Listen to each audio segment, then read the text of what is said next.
Hey folks, Kilt-Man here, Kilt-Man, at your mask wearing, frock coat wearing, uber hairy services. How are you all? Hope you're doing very well. Yes, it's time for another mask review. The ToTS cavalcade of creative creature, construction goes on with gusto.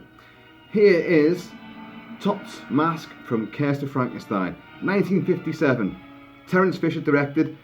Peter Cushing stars as Baron Frankenstein, doing his nefarious bits and bobs with bodies, putting them all together, digging them up, transplanting brains and heads and all sorts, and creating a complete unholy mess of pure evil.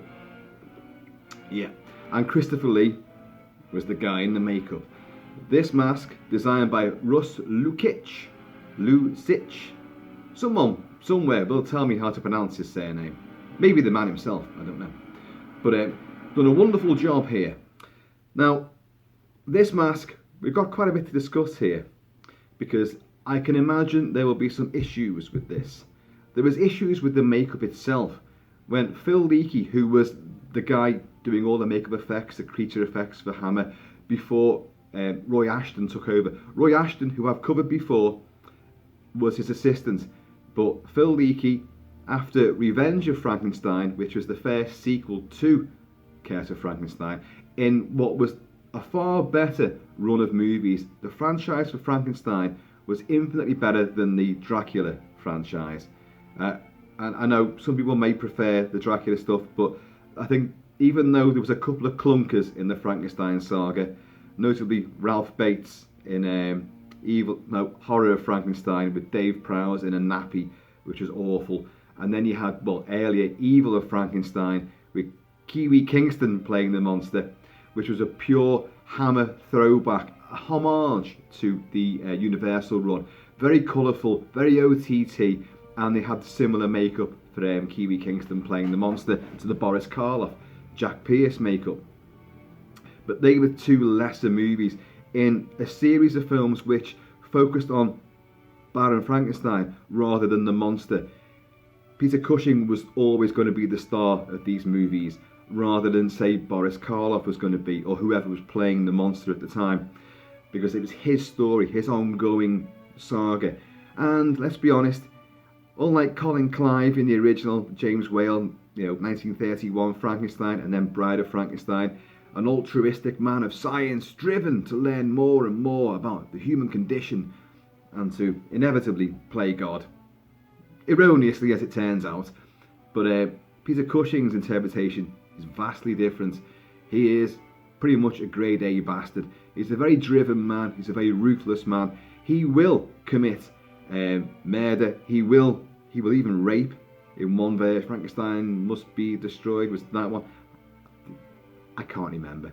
I do love all these movies, except for the Ralph Bates one, which is just god-awful. But it's more about him and his inevitable decline into depravity. But he starts off like that. He actually starts off really... He's a horrible man, and his cousin comes to stay, but they're going to get hitched. Played by the absolutely breathtakingly gorgeous Hazel Court. A lot of people love Barbara Shelley from the Hammer movies. I do too, and from other genre movies. But for me, same era, but Hazel Court was the one. Redhead, voluptuous, absolutely eyes that you just fall in love with, entranced. It happened to you. Look, he even lost an eye. That one.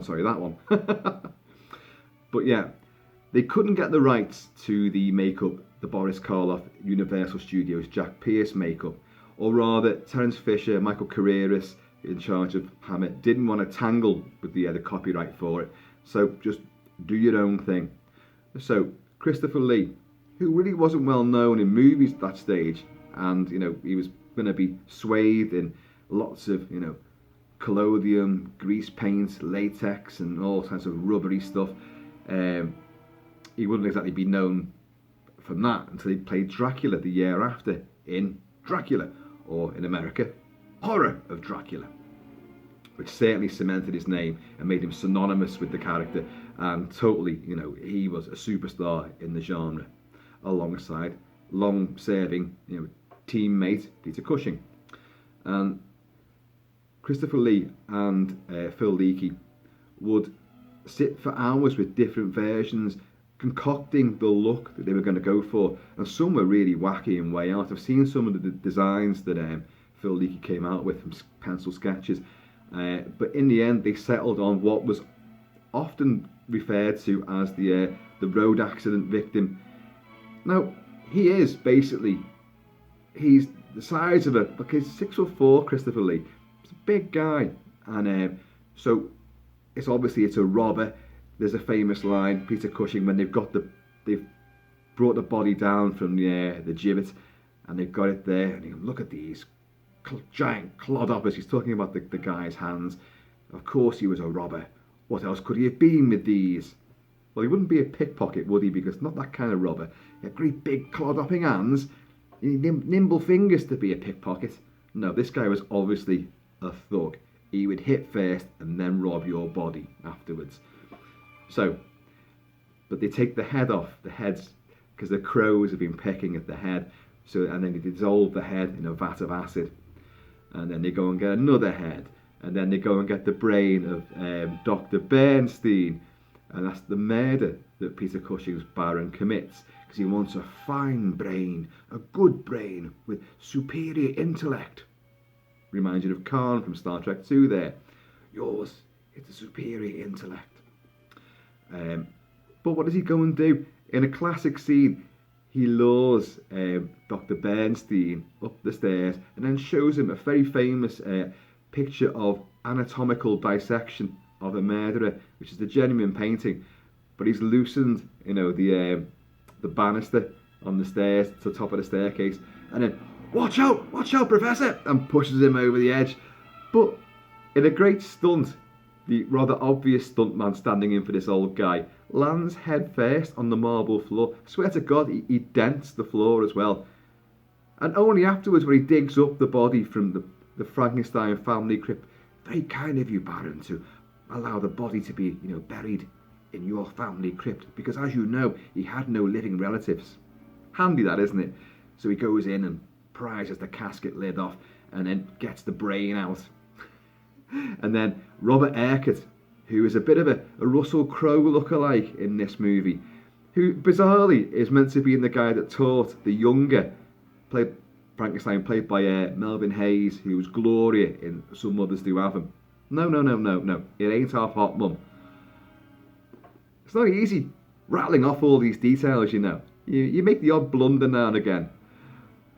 And I've made several, But Robert Urquhart plays Paul Kremper, who was the tutor for the young Melvin Hayes, the young Baron Frankenstein. And yet, whereas he doesn't age, the young Melvin Hayes develops into the much older looking Peter Cushing. It doesn't matter. It's all part of the good, ghoulish, gothic fun. And but they have a tussle down in the crypt, and the brain, gets smashed against the wall, and if you damage this brain. So when they put the brain into the body of this 6'4" ogre, and then when it wakes up, it goes on the rampage. Who was surprised? By the way, we're playing James Bernard's fabulous score, The Curse of Frankenstein, here. And it's one of the first ones he did, which would develop those strident, major chords, dun, dun, dun, and all this kind of thing, which would become, perfectly epitomising the horrors of the Hammer movies. So, they had put pasty sort of rubbery appliances on Christopher Lee's face, done these rather gorgeous slits and gashes.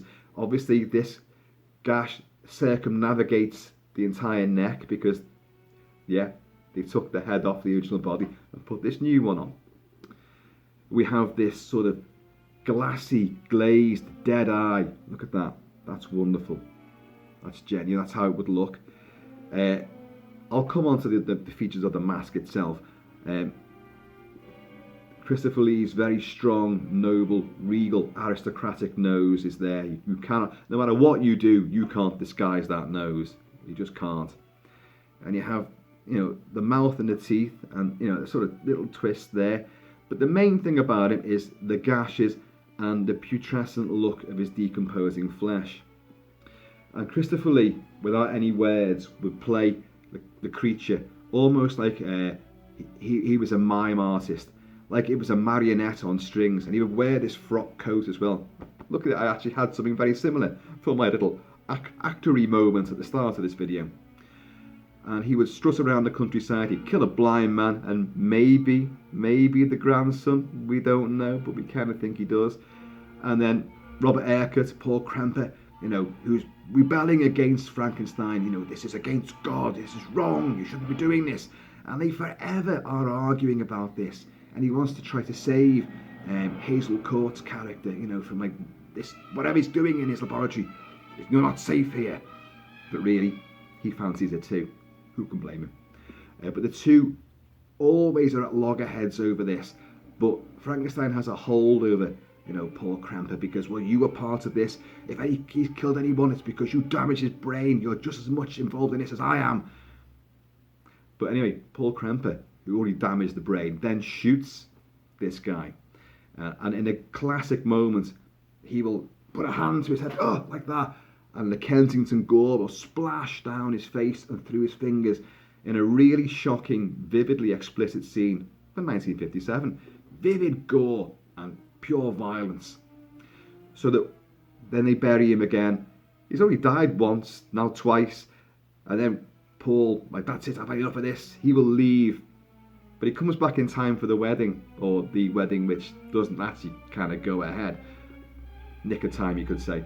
Because in the meantime, Frankenstein's dug up the body yet all over again, and he's rejuvenated. I did it once before, I can do it again, and it's a lot quicker second time round.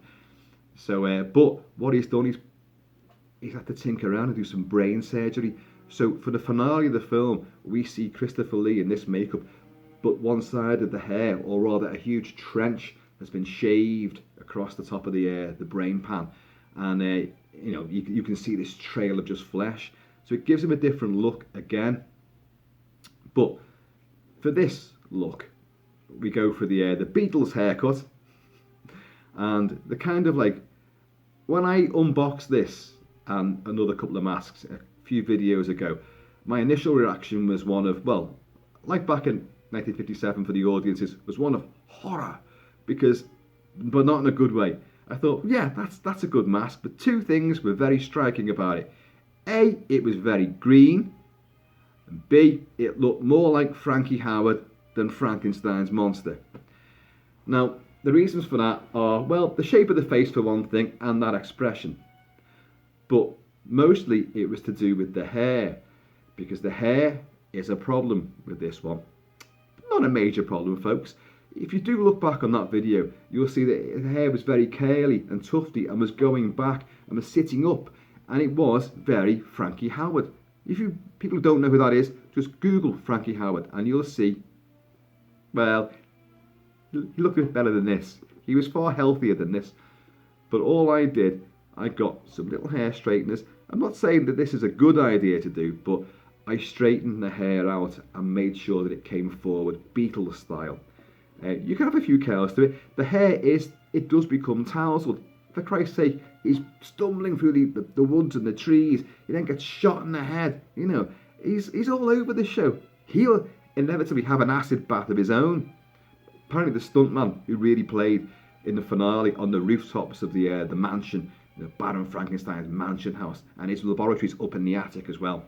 And he's terrorising Hazel Court on the rooftop. He's only just realised what's going on, what was in the laboratory the whole time. Oh, it was this creature. And he gets shot again, and then he'll have a big mad tussle with Baron Frankenstein, who will then throw a torch, a lamplight at him, set him ablaze, and in his horror, he'll stumble back and fall through a skylight straight into that acid bath I mentioned earlier, which is handy for dissolving body parts that don't quite fit the bill. And a fiery climax it is too. And then poor Frankenstein, who's recounting the whole story in his jail cell to a priest, is going to head off to the guillotine. Of course, I'll let you watch Revenge of Frankenstein before I'm not going to give away how he survives that. But it's kind of clever how they do it, and I do like the way that he got out of that one, you know, by the skin of his neck, you could say. But yeah, so I've straightened the hair and I've brushed it forward, and it's not a bad length. What I would say, it's got kind of like a bit of a monk sort of hairline here. So really speaking, it should come a bit further down to the ears and maybe travel down a bit more. But hey, look, it is what it is, and it's a damn sight better than what it was. Now, the other major thing was the colour of this. Now, in this light, you're getting how it looks in the movie, in this light right now. In reality, this skin is green or greenish. There is a slight sort of, I mean, it's not bright, it's not the Incredible Hulk, but it's a lot more green than I expected. And I was like, you what? I thought the face was always white. Well, I just wet my whistle.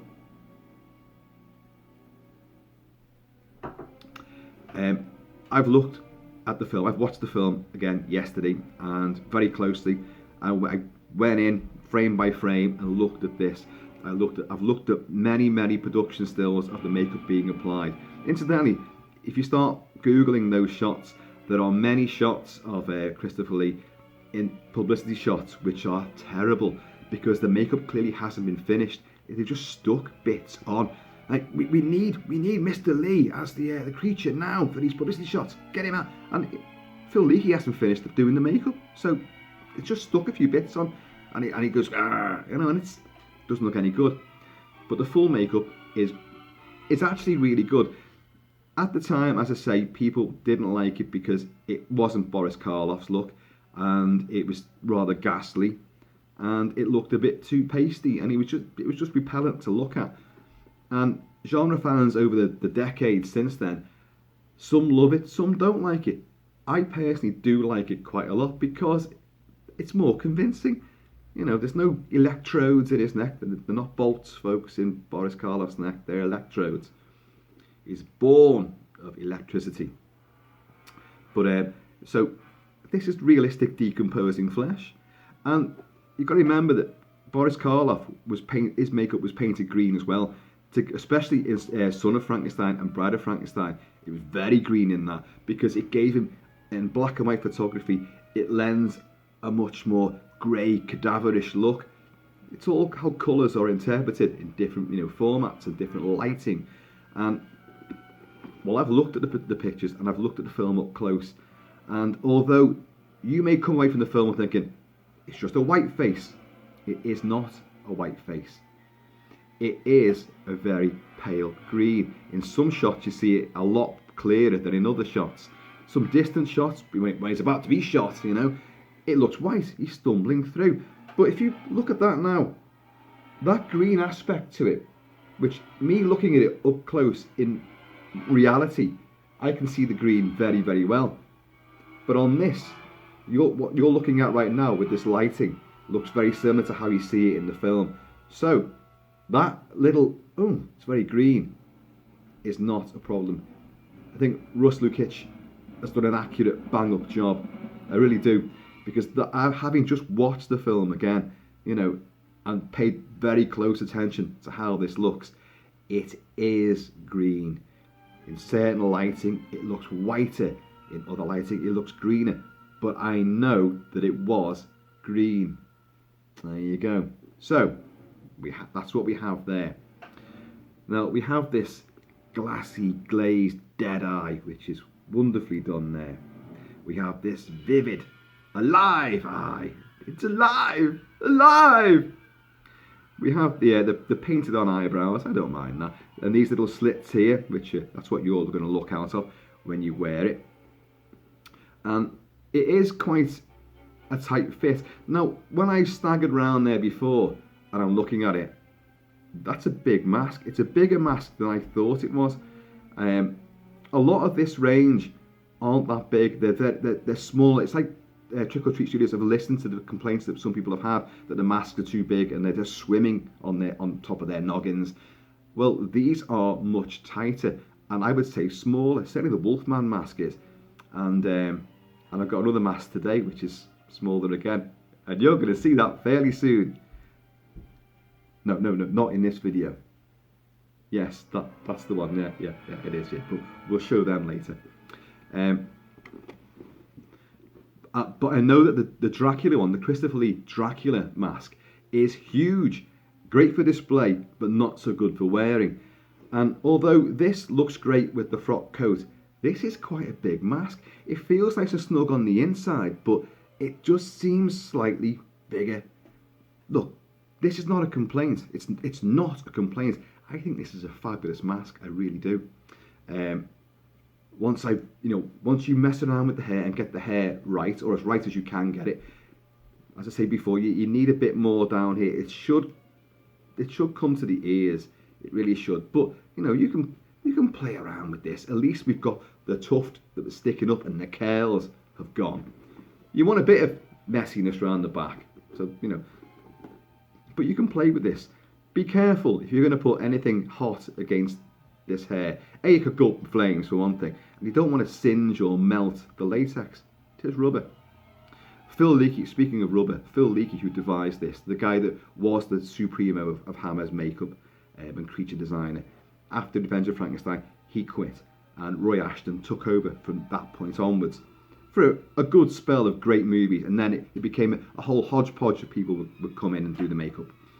But Phil Leakey always said that Hammer didn't have enough money even to put an oven in his makeup studio so he could bake, the rubber and the clay that he was using to make these masks. So he ended up taking all the stuff home and saying to his wife, "Sorry, dinner's off tonight. I'm roasting a head in there at the moment, So he had to do the work at home. But let's have a good look at this. These gashes are very livid and they look superb. They're deep and they're sore looking. The redness is great. You've got swellings around, the outside of these gashes. You've got all these staples which look tremendous. Are they cinches? Is that what you call them in medical terms? I don't know. The teeth are great. They're detailed. Have we got a little gap in there? No, there's no gap in the mouth there, but you do have nostrils. There they are. I've just stoved the chin in. You have all this pastiness and little bits of warty, desiccated, decomposing skin, which look great. There's lots of shading around all of these bits. There is, the green, is definitely there, and it's uniformly done. So if you are going to go underneath and have a look here, well, I was going to say, around the ears you'll see the greenage, but what you've got underneath here, because this is another great thing about the hair, folks, is punched in. Look at that. So that's great. That hair's not going anywhere. But if you do poke around in here, you will see the black underneath of these strips where the hair has gone, have been placed in and punched through. So, it's not like you're going to see, if this, you get a bit of a parting, a bit of a gap, it's still going to look black underneath there. But it looks brilliant. Brilliant. It does have this sort of, should that nose come out? Should the forehead come out a bit more? Should it be a bit more like that? You know what I mean? It does seem very, very steep, sort of, ski jump, sort of thing. Let's take you on a tour around these warty contours and lumps and abrasions on the poor guy's skin. The red around the eyes is livid and sore. So you can see, can you not see there how, even though this is green, how it's adding this sort of shiny, see how the light changes in here as well.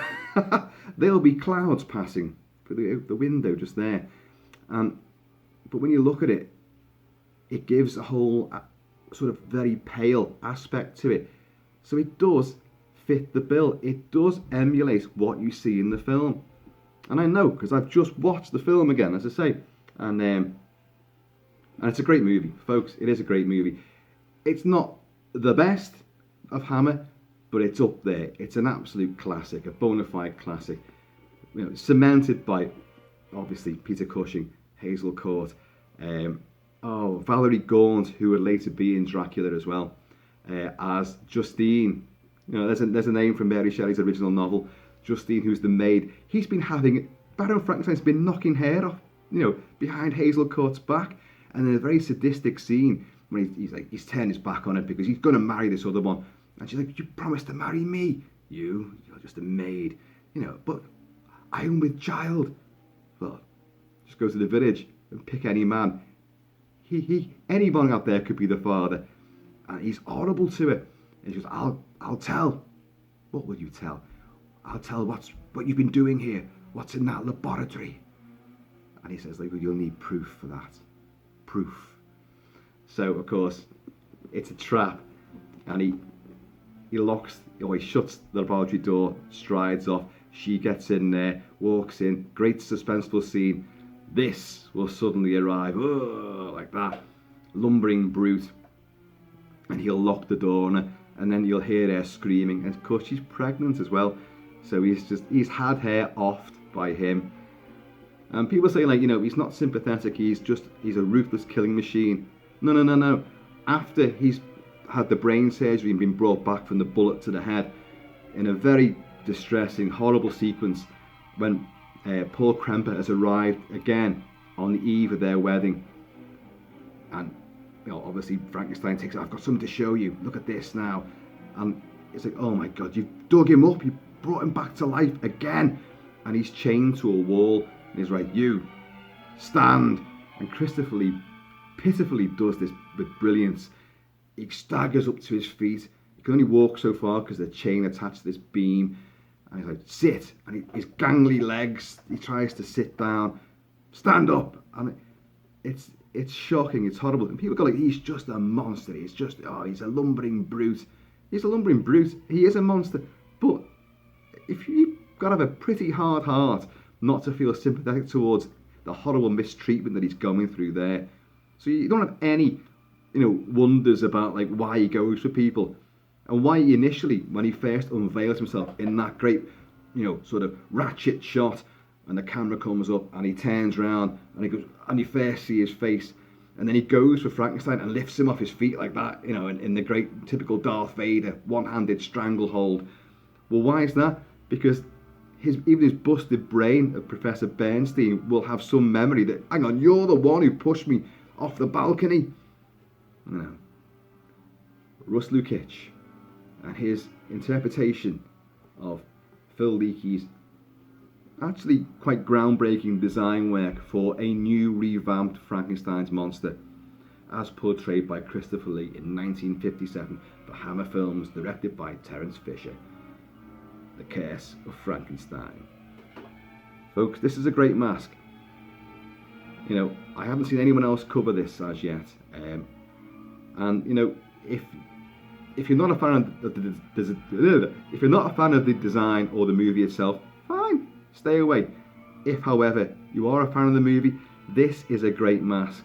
It is, and that colour is accurate. You can see this now. Does that look like emerald green to you? No, it doesn't. When I opened the box, I thought, my God, that's green. Why is that so green? Well, now I know, because that's green in a movie. It's green, the makeup is green, but it's such a shade that in certain light, it takes on a much paler, whiter aspect. And it works a treat. For those of you who want to see it, there's the tag, Russ Lukich. There's one of the original posters again. So it's fantastic. Fantastic music. You probably didn't hear much of it. I turned it down a little bit. But, I think it works great. So, folks, let's dive into it again. Huh.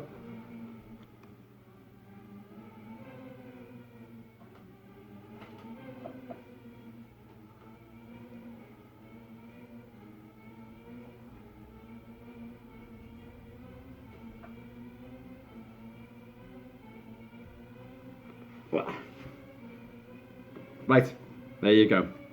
And of course, the best news is I've got another mask to show you. Won't do that just yet though. So from me and Frankie Howard here, you guys take it easy, be happy, be healthy, keep it kilted, keep it Celtic. And stop creating monsters. Just go and buy masks. It's cheaper and no one gets hurt in the process. So, please, all of you, in the meantime, and the stitching evil to evil in between time, I'm going to see you all later. Because I got to go and take a quick acid bath.